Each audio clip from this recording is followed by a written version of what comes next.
Bon, je l'ai dit en préambule de notre débat, c'est pas le sujet. Monsieur Hamou a voulu faire parler de lui, il y est parvenu. Chapeau le communicant, parce qu'il n'y avait que quelques dizaines de pétitionnaires. Il y a eu, les Marseillais ont été nombreux à s'élever contre ce coup médiatique.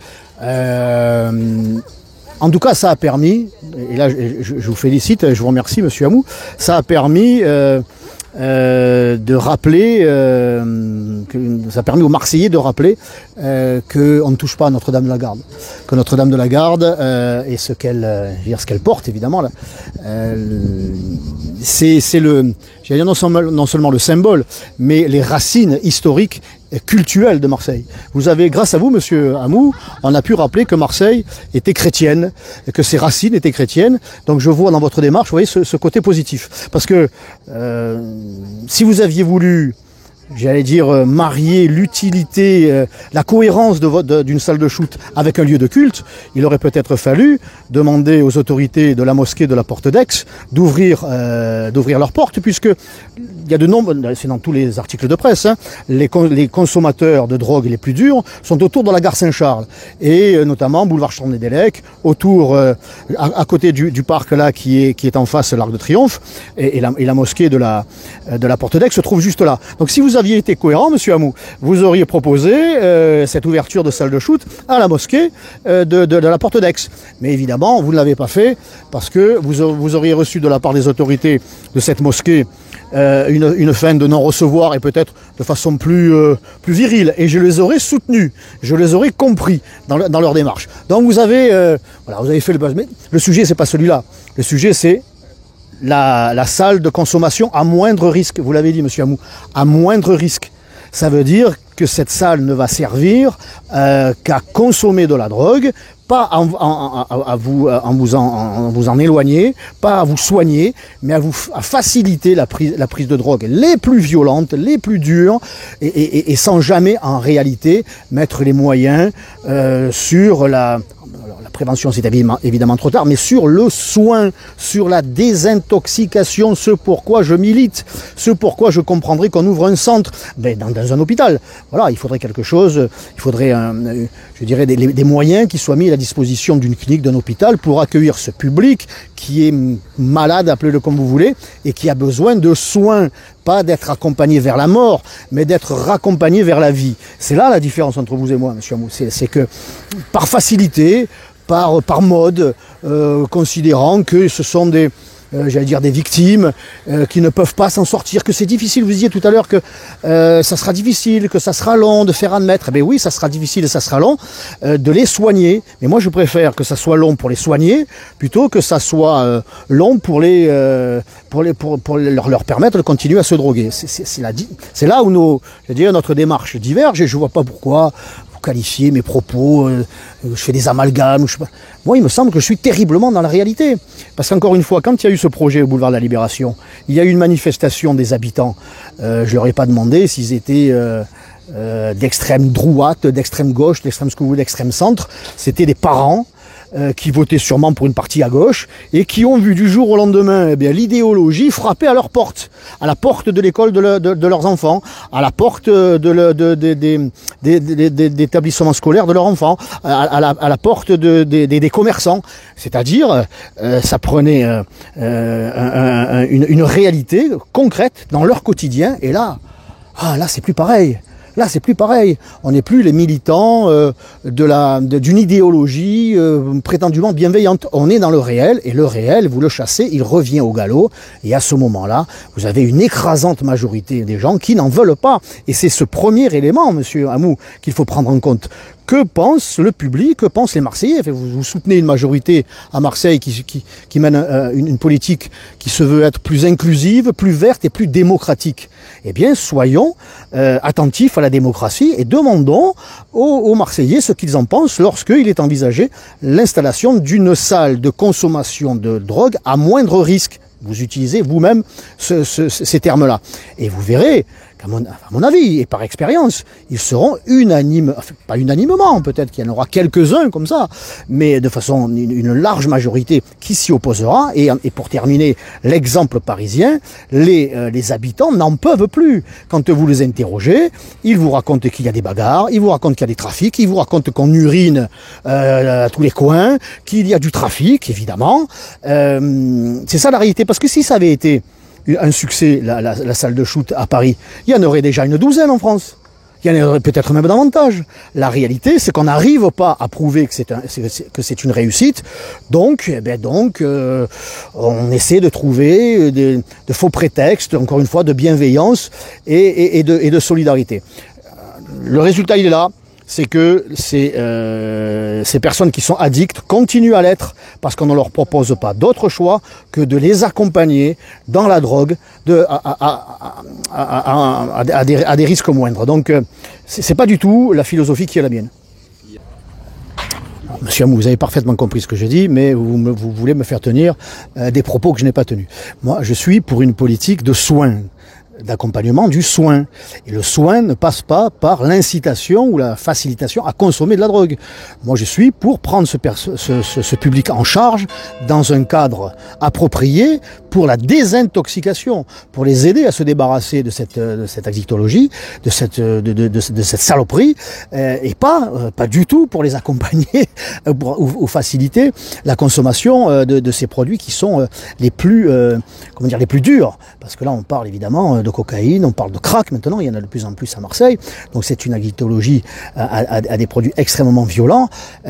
Aucune intention de ma part d'accompagner cette consommation-là, parce qu'encore une fois, à Paris et dans d'autres, vous disiez qu'il y avait une centaine de salles de shoot dans le monde, c'est bien peu. C'est bien peu en réalité, ce qui démontre que l'ouverture de ces salles de shoot ne produisent pas l'effet que vous pensez pouvoir obtenir de resocialisation, de désintoxication. C'est une salle de facilitation de consommation qui bien évidemment, c'est le but, fait venir un public addict, qui fait venir des trafiquants, des vendeurs, qui crée dans l'entourage immédiat de cette salle de shoot toute forme de désordre, des seringues qui sont abandonnées malgré tout, il y en a encore, il y a évidemment des bagarres, il y a un trafic, je dirais, à ciel ouvert, il n'y a absolument pas de resocialisation possible à partir du moment où vous facilitez la consommation. Donc, que les choses soient bien claires, je reste en tout lieu et en toutes circonstances contre l'installation de salles de shoot et je suis 100% favorable à ce que l'on mette en place une vraie politique de santé publique en accueillant ce public pour le soigner, pour le désintoxiquer. Mais encore une fois, on est dans une démarche, de la part de la mairie de Marseille, par Benoît Payan et de Madame Rubirola, que de constater qu'il y a une consommation de drogue et que à partir de là, plutôt que d'agir en amont, eh bien, on prend simplement en considération les conséquences. On va gérer les conséquences. Voilà, on va se donner bonne conscience, un faux humanisme. Allez, on va les aider à se droguer dans de meilleures conditions, mais sur leur propre santé, le résultat est le même. Ils continuent à s'injecter du poison dans les veines et ils ne sont absolument pas soignés. Donc qui est inhumain dans l'histoire en réalité? C'est pas Stéphane Ravier. C'est évidemment ceux qui, sous couvert d'humanisme et de bonne conscience, eh bien, continuent d'accompagner vers la mort ceux qui sont en danger par la consommation de plus en plus facilitée de produits qui sont extrêmement néfastes. N'est-il pas plus facile justement de créer cette salle de shoot pour que les personnes qui n'arrivent pas à d'aller en désintoxication, justement d'arrêter et de pouvoir arrêter toute drogue qu'ils prennent au quotidien? Vous l'avez dit, c'est facile. C'est une solution de facilité, sous couvert d'humanisme, sous couvert de bienveillance et de solidarité, d'accompagnement. Mais encore une fois, on accompagne vers quoi? Alors, on va prendre un local qui appartient à la ville de Marseille, on va faire quelques travaux, on va demander à des médecins, des infirmiers de venir faire preuve de solidarité. Mais le résultat, il est où le résultat?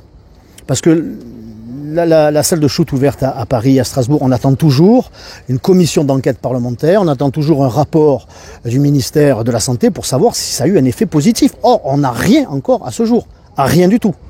Voilà, ça fait je sais pas combien d'années que c'est ouvert. Donc la facilité, on a cette facilité de communiquer. Vous voyez comme nous sommes généreux, vous voyez comme nous sommes bienveillants, nous accueillons le public en détresse. Oh là là, on ne peut pas les laisser comme ça. Mais qu'est-ce que vous allez leur apporter? La facilité de s'envoyer dans les veines de la merde. Elle est où la politique de prévention? Moi je suis pour une politique de prévention. Je suis sûr que ça vous a pas échappé. J'en parle à chaque fois que l'on m'interroge sur les médias, et j'en parle encore aujourd'hui.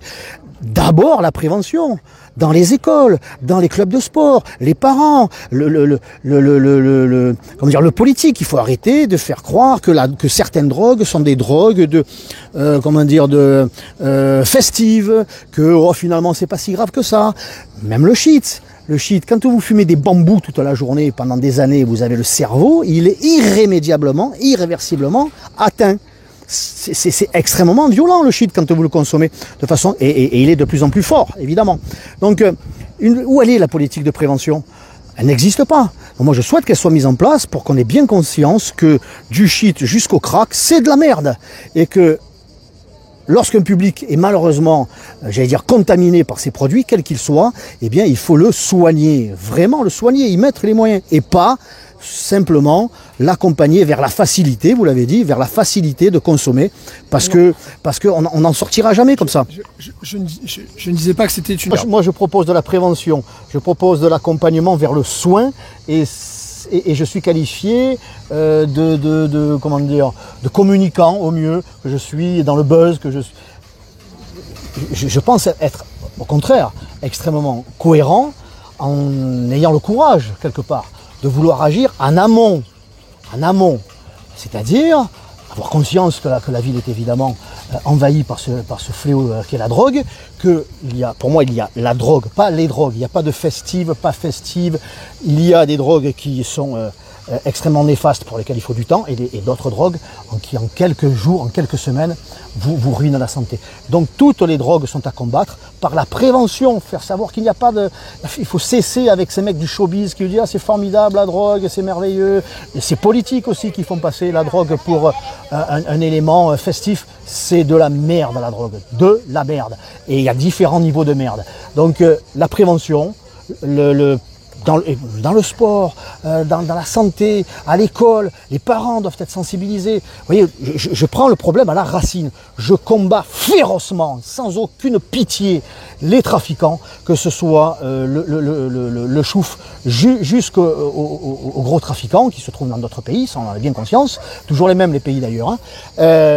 Et puis pour ceux et celles qui sont encore dans une situation d'extrême urgence, de santé ou de santé précaire, de santé, et je dirais presque de mort imminente, je ne souhaite pas participer à ce qu'ils continuent à se droguer et je ne souhaite pas les accompagner vers la mort, je souhaite les raccompagner vers la vie en leur proposant de véritables soins qui passent par, et c'est aux professionnels évidemment à agir à partir de ce moment-là, des centres avec tout le personnel, tout le matériel qu'il faudra pour leur permettre de se désintoxiquer, de se débarrasser de cette merde. Donc moi je veux les arracher à la mort, vous les conduisez vers la mort. Moi, je veux les raccompagner vers la vie. C'est ça la réalité. Je crois qu'on a déjà répondu à cette question. L'expérience franco-française, parisienne, puisqu'il y a une salle à Paris, nous prouve que les riverains qui subissent l'installation de cette salle de consommation à moindre risque, alors la consommation elle est à moindre risque, mais on consomme quand même. Et l'environnement immédiat, il est gangréné par le trafic, puisque les dealers viennent sur place, la clientèle est là. Et puis il y a une rivalité entre dealers qui veulent s'approprier ce marché. Il y a des bagarres, il y a de l'agitation permanente, il y a on urine. Enfin, moi je rapporte ce que j'ai lu dans la presse de la part de ces fameux riverains. Et rien n'est fait. Rien n'est fait pour soulager les habitants de ces quartiers, et c'est donc l'anarchie, c'est la violence, et on continue à consommer, et on continuera d'autant plus à consommer que les dealers viennent sur place pour proposer à ceux qui viennent de prendre leur dose, eh bien d'avoir sur eux la prochaine. Voilà, donc c'est un problème sans fin. La différence entre M. Hamou et moi, c'est que M. Hamou et la majorité de gauche qu'il soutient à Marseille, je veux dire, on ne peut même pas employer le mot traiter, ils accompagnent la fin du processus de la consommation de drogue. Ils accompagnent vers la mort. Parce que quand on en est à prendre du crack, c'est qu'on est complètement défoncé, et prendre cette drogue à moindre risque, c'est-à-dire la consommer à moindre risque, mais les conséquences, elles, sur la santé, elles ne sont pas à moindre risque, elles continuent à détériorer et fortement la santé du consommateur.